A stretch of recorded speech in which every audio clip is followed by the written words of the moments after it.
सरस्वती मां, उनका रसों पर आधिपत्य, उनका निवास कहां पे है और किस प्रकार से सौंदर्य रूपी हंस का वाहन होकर सरस्वती मां का जो आधिपत्य सत्य पर है उसका अवतरण हमारे अंदर होता है।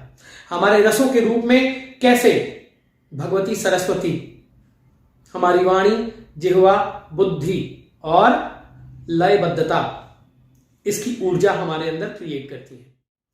तो अब जो हम बात करने जा रहे हैं वह करीब करीब सेम बात है जो हम पहले कर चुके हैं, परंतु उसको और वर्णित करने की मैं प्रयत्न कर रहा हूं और मेरी चेष्टा है और मेरा प्रयत्न है कि ऐन बीज मंत्र या नवार्न मंत्र कंप्लीटली जो मैं सीरीज चला रहा हूं वो रहस्य आपके सामने आ सके, ताकि आपका परिपेक्ष, आपका जो पर्सपेक्टिव है नवार्न मंत्र या दुर्गा सप्तशती को देखने का, या सरस्वती मां, भुवनेश्वरी मां, महाकाली, महालक्ष्मी, इनको देखने का और मां दुर्गा का ऊर्जा रूपी अवतरण आपके अंदर समझने का परिपेक्ष बदले और आपके अंदर वह हायर डायमेंशंस आए। तो स्टार्ट करते हैं। हमारे अंदर 9 रस हैं जो हमारी एंशिएंट कलाएं हैं। उनमें संगीत से लेकर जो नृत्य है, नृत्य से लेकर इमोशंस तक हमारी जो एंशिएंट साइकोलॉजी रिसर्चर्स हैं और जो टेक्स्ट्स हैं वो 9 रसों की बात करते हैं। सरस्वती मां का आधिपत्य मैंने आपको बोला रसों पर है। उनका होना किस प्रकार का रस हमारे अंदर उत्पन्न करता है और उनका ना होना, उनकी ऊर्जा का कम होना या उनकी कृपा का ना होना किस प्रकार के रस हमारे अंदर उत्पन्न करता है, हमें यह जानना होगा। सबसे पहले 9 रस कौन से हैं? शांता रस, श्रृंगार रस, वीर रस, विभत्स रस, रौद्र रस, भयात्मक रस और करुण रस और अद्भुत रस और उसके साथ में हास्य रस। अब हमें रसों को समझना होगा अगर हमें नवार्न मंत्र की तरफ जाना है या किसी भी बीज मंत्र की या किसी भी मंत्र की साधना की तरफ जाना है, और जीवन में हमें अपनी होने वाली क्रियाएं प्रतिक्रियाओं को भी अगर समझना है तो हमें अपने रसों को पहले जानना होगा।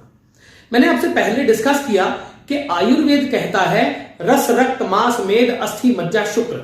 सबसे पहले निर्माण होता है रसों का। किसी भी प्रकार से आप जिह्वा से कुछ खाते हैं तो पहले रस बनता है। उन्हीं रसों के कारण आप बोलते हैं, आपको इमोशंस आते हैं, और कोई भी इमोशंस बनते हैं उससे भी सामने वाले के अंदर रस ही क्रिएट हो रहे हैं। आप किसी को कुछ बोल रहे हैं वो भी सामने वाले के अंदर केमिकल्स ही क्रिएट करेगा।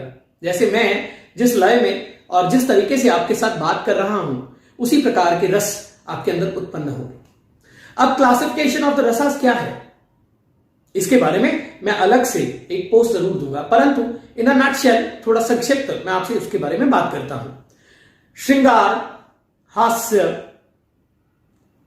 अद्भुत, ये रस किसके हैं? ये रस हैं कूलनेस के, पॉजिटिविटी के। वीर, रौद्र, ये रस किसके हैं? ऊर्जा के, उग्रता के। करुण, भयात्मक, करुण, भयात्मक और विभत्स, ये किसके हैं? नेगेटिविटी के। अब हमें समझना होगा कि सरस्वती मां का अवतरण किस रूप में, किन रसों में हमारे अंदर पॉजिटिव शेप्स में है, और ऐन बीज मंत्र किस प्रकार रसों से हमारी ऊर्जा का शोधन करता है।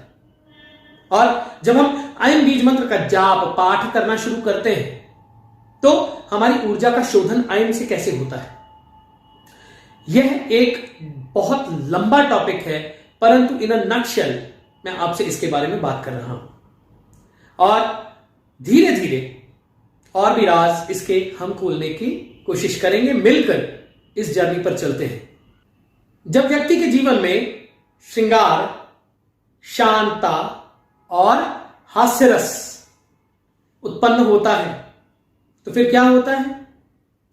जो शांता रस है, जब आप किसी भी स्थिति में होते हैं, जब तक आपका ऊहापोह शांत नहीं होता तो क्या आगे की जर्नी, आगे का प्लान आप बना पाते हैं? जब ऊहापोह होता है तो व्यक्ति के माइंड की सिचुएशन क्या होती है? आयन बीज मंत्र जब आप जपते हैं तो आपके अंदर सबसे पहले उत्पन्न होता है शांतारस। मन शांत होता है, बुद्धि विवेक का जागरण होता है, श्रृंगार रस उसके साथ में आता है, आंतरिक सौंदर्य उसके साथ में आता है, और हास्य रस उसके साथ में इसलिए आता है क्योंकि एक शांत व्यक्ति जो कि बिल्कुल सिचुएशंस में बैलेंस्ड है वो ही स्माइल कर सकता है, और smile can win anything in this world. अब आयन को अगर आप देखें, जब आप जाप करना शुरू करें तो आयन क्या करेगा? आयन आपके अंदर सबसे पहले शांता रस का उत्पन्न करेगा। मां भगवती का अवतरण शांता रस के रूप में आपके अंदर होगा। श्रृंगार साथ में आएगा क्योंकि सौंदर्य जब तक आंतरिक नहीं है बाह्य नहीं आता। तेज, मुख पर तेज, जिह्वा पर वो बातें, शब्द, इंटेलेक्ट, बैलेंस ऑफ माइंड, ये सब आयन बीज मंत्र के द्वारा दिए जाने वाली उन रसों के द्वारा उत्पन्न होने वाली सिचुएशंस हैं। जब आप पूरे बैलेंस्ड होते हैं, जब आपका ब्रेन पूरा एक्टिव होता है, जब आपको कहीं की दौड़ नहीं होती, तो आप स्थापन कर पाते हैं अपने विचार का।